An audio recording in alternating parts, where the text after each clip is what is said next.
लोग सवाल पूछ रहे थे क्या होगा, ये कब वाइंड अप होगा, कब रास्ते खुलेंगे। लेकिन ये मामला सुबह के वक्त बहुत कॉम्प्लेक्स लग रहा था और बज़ाहिर इंतजामिया की बिल्कुल खामोशी अदिल, ये मामला काफी खराब होता हुआ भी दिखाई दे रहा था।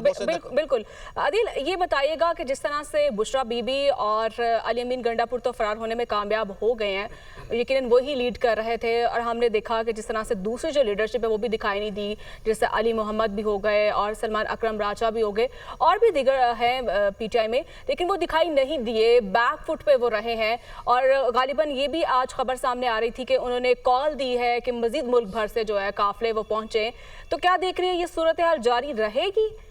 या फिर मुकम्मल तौर पर खत्म हो गए? देखें, पाकिस्तान तहरीक इंसाफ एक लीडरशिप के सीरियस क्राइसिस से गुजर रही है और आज वो क्राइसिस एस्टैब्लिश हुआ। आज वो क्राइसिस मालूम हुआ कि वो जो लीडरशिप, वो जो बात किया करते थे, वो जो इनके लीडर्स और जो कारकुनों को निकालने के हवाले से जो सोशल मीडिया पे बैठ के इनकलाब भी बात किया करते थे, तो हमें वो उस तरह से नज़र नहीं आए। बल्कि ख़ुद बुशरा बीबी जब इस मामले को लीड कर रही थी और उनकी जो वीडियो स्टेटमेंट्स आई थी, उसके बाद तो ऐसे लग रहा था कि जैसे चूंकि उन्होंने सारे मामले को टेक ओवर कर लिया है और ख़ुद वो लीड कर रही हैं और अली अमीन गंडापुर के फैसलों पे भी शायद उनका इन्फ्लुएंस है। लेकिन एक मामले पे वो एक पेज पे नज़र आए जब वो यहाँ से इकट्ठे खैबर पख्तूनख्वा की जानिब रवां दवां हुए और उन्होंने शायद उनका प्लान बी यही था, प्लान बी, क्योंकि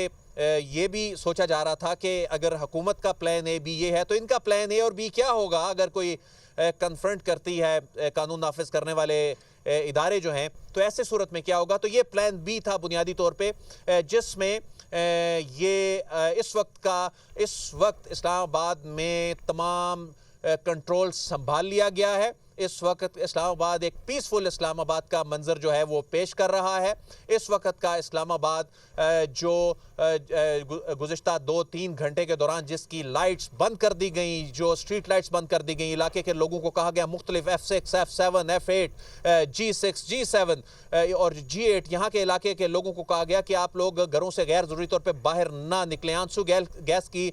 शेलिंग इतनी थी कि लोगों का वाकई बाहर निकलना महाल हो रहा था, एक खौफ की फिजा थी। तो ये लीडरशिप जिनके नाम आपने लिए, हमें तो ये नज़र नहीं आए। और कारकुन जो थे, कारकुन वो कह रहे थे कि हमें